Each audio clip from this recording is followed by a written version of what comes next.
तो कैसे हो सर, मैं हूं अभय और आज हम बात करेंगे captain America brave new world के बारे में, जो थिएटर्स में फाइनली रिलीज हो चुकी है। आपको पता ही होगा, मार्वल के हीरोज के फैंस तो हम सभी हैं, लेकिन ये जो न्यू कैप्टन अमेरिका आ गया है वो कुछ अलग ही लेवल का है। और मैंने ये कभी नहीं सोचा था कि मैं कभी मार्वल की मूवी में मोदी जी को देखूंगा। तो चलो शुरू करते हैं।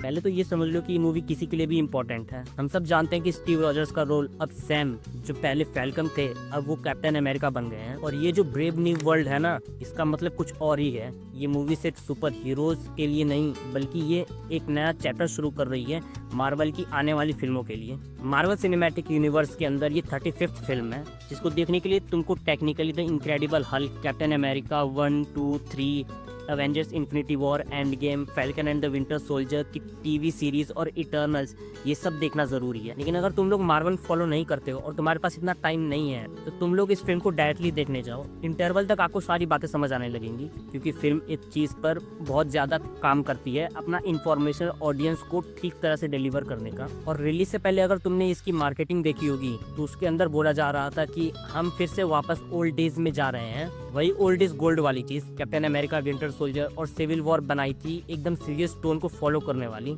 और फिर सीरियस टोन वाली बनाने की पूरी कोशिश की है मार्वल ने, लेकिन उतना भी कुछ खास वो इम्पैक्टफुल लगता नहीं है। जहाँ फिल्म की स्टोरी काफी सिंपल सी है, आपको आपके दिमाग लगाने से पहले ही आपको सारी चीजें परोस के दे दी जाती हैं, वो थ्रिल फील ही नहीं होता। जिस वजह से जो सस्पेंस और स्पाई थ्रिलिंग चीज दिखाने की कोशिश की है, वो फील नहीं होती है। जहाँ इसकी स्टोरी कुछ ऐसी है कि सैम विल्सन, जो कैप्टन अमेरिका है, वो अपनी शील्ड के साथ प्रेसिडेंट को रिपोर्ट करते हैं, उन्हें प्रोटेक्ट करते हैं, जो कि अपने स्टीव रॉजर्स कभी नहीं करते। अब फिल्म में ऐसा दिखाया गया है कि सैम एक भरोसा दिखाने की कोशिश कर रहे हैं, जिसमें फिर थंडरबोल्ट रॉस पहले तो कैप्टन को भेजते हैं न्यू फाउंड मेटल एडामेंटियम को रिट्रीव करने के लिए। ये वही मेटल है जो वुल्वरीन के अंदर इम्प्लांट किया गया था, जो कि फिलहाल साइड विंगर्स के पास है। पर कैप उसे वहां से ले आता है, उनसे लड़ के, जिसकी हेल्प से रॉस के पास एक हायर पोजीशन आ जाती है इंटरनेशनल ट्रीटी साइन कराने को, जो इटर्नल के इवेंट के दौरान में एक सेलेस्टियल आइलैंड क्रिएट हुआ था। एक सेलेस्टियल बेबी पैदा होते होते टपक गया था, उस पे अब कई देश मिलकर रिसर्च करना चाहते हैं, तो सब अपना अपना काम कर रहे हैं, कोलैबोरेटिव एंड पीसफुली रहते हैं मिलजुल कर। मूवी में दिखाया गया कि एडामेंटियम वाइब्रेनियम से भी ज्यादा वर्सेटाइल और फ्लूइड है, जिसका फायदा पूरी दुनिया को मिलना चाहिए,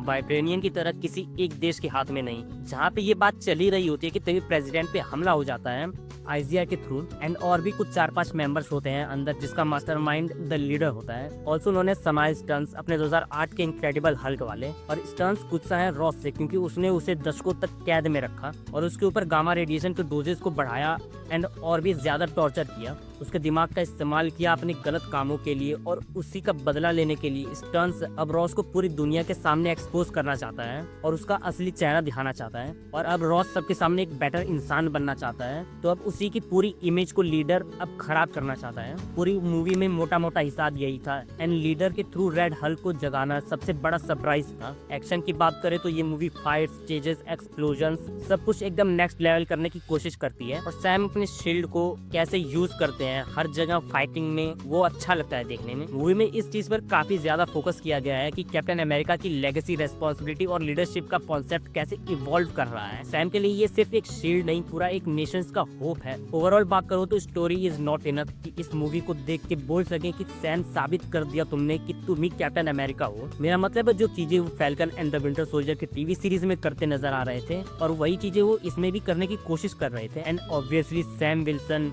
मूवी के एंड में रेड हल्क का हृदय परिवर्तन कर देते हैं, क्योंकि रॉस अपने बेटी के लिए एक बेटर इंसान बनना चाहता है। और वही लास्ट में चेरी ब्लॉसम को देख के उसे अपनी बेटी और अपनी प्रॉब्लम्स याद आती हैं, क्योंकि उसकी बेटी उसकी इन्हीं सब हरकतों की वजह से उससे बात नहीं करती। तो इसलिए अब वो वापस एक सही इंसान बनना चाहता है कि जितनी भी जिंदगी बची है उसे अब अच्छे से जी ले। और एक बात ये भी मूवी में पेश होते हुए नजर आ रही है कि एवेंजर्स की जरूरत है उनके देश को, जो थंडरबोल्ट्स मूवी में हमें उसका पहला ड्राफ्ट देखने को मिल ही जाएगा। और पर्सनली मेरे ख्याल से वो भी इसी मूवी की तरह होगी, क्योंकि इस फिल्म में बहुत सारे कूल कैरेक्टर्स हैं, जैसे कि red Hulk, leader, captain America, पर फिर भी वो इंटेंसिटी और जो मीनिंगफुल चीजें होती हैं वो करते हुए वो नजर नहीं आते हैं। जहां अगर तुम लोग सिर्फ मूवी में रेड हल्क के लिए जा रहे हो, उसे देखने के लिए जा रहे हो, तो अपनी एक्सपेक्टेशंस को थोड़ी कम करके जाना, क्योंकि उसे शायद मूवी में सिर्फ 10 मिनट के लिए इंट्रोड्यूस किया गया है और सीजीआई भी कुछ खास अच्छा था नहीं।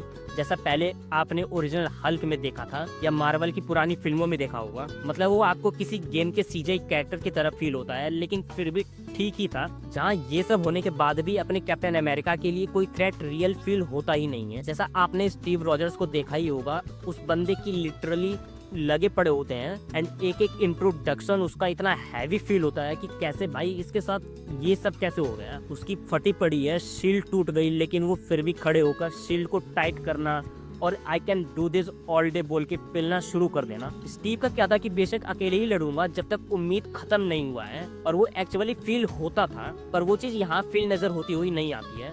जहाँ मूवी में एक डायलॉग भी है जब रॉस सैम को बोलता है तुम कैप्टन अमेरिका हो पर स्टीव रॉजर्स नहीं। और लास्ट में एक पोस्ट क्रेडिट सीन भी है जिसे देख के बैटमैन वर्सेस सुपरमैन के लेक्स लूथर का जेल वाला वो सीन याद आ जाता है, जिसमें वो बोलता है अदर्स आर कमिंग। वैसे ही लीडर बोलता है तुमको क्या लगता है कि तुम्हारी दुनिया अकेली है, दूसरी दुनिया के लोग आ रहे हैं। अब बात करते हैं आखिर ये अदर्स है कौन। तो ये कुछ भी हो सकता है, इतना तो पता चल ही रहा है कि मल्टीवर्स की बात हो रही है, इंकर्जन हो सकता है, या फैंटास्टिक फोर की बात हो सकती है जिसमें डॉक्टर डूम भी हो सकता है, या सेलेस्टियल्स भी हो सकते हैं, या फिर 838 यूनिवर्स के इल्यूमिनाटी हो सकते हैं, जो भी कर्मकांड वांडा ने doctor strange in the multiverse of madness में किया था। जो अगर ये लोग दिखाते हैं तो सच में काफी ज्यादा मजा आएगा। Avengers versus illuminati. दूसरी पॉसिबिलिटी ये भी हो सकती है कि कैंग की आने की बात हो रही है, जिसके चांसेस काफी ज्यादा कम है। मार्वल वालों ने ये पोस्ट क्रेडिट सीन दिखा के एक डिफरेंट स्ट्रेटेजी या एक सेफ स्टेप लिया है, अपनी पिछली गलतियों से सीख लेके, कि बाद में अगर कोई प्लान ड्रॉप भी कर दिया तो कुछ ऐसा दिखा सकते हैं जो पोस्ट क्रेडिट सीन की बात से मेल खाए और वो सीन बेकार भी ना हो। क्योंकि जैसा कि हमने देखा ही था एंटमैन मूवी के पोस्ट क्रेडिट सीन में कैंग काउंसिल को, लेकिन अब वो जो भी कंट्रोवर्सीज हुई थी बीच में, उसकी वजह से मार्वल वाले इस प्लान को ड्रॉप कर रहे हैं, तो वो पोस्ट क्रेडिट सीन अब कोई मतलब नहीं बनाता है। तो इसलिए अब आपको इसके बारे में जो भी फैन थियरी लगानी है वो लगाओ, क्योंकि कुछ भी हो सकता है। एट द लास्ट मैं यही कहना चाहूंगा, captain America brave new world एक ठीक ठाक फिल्म है। ये ना कोई मेजर इम्पैक्ट डालती है आने वाली फिल्मों पे, जैसा का तैसा दिखा के छोड़ देती है। आप लोगों ने ये फिल्म देखी है तो कमेंट में बताओ आपको कौन सा सीन सबसे ज्यादा पसंद आया। और अगर आपको ये रिव्यू अच्छा लगा तो लाइक करो, शेयर करो और कमेंट में अपना ओपिनियन बताओ। मिलते हैं नेक्स्ट वीडियो में।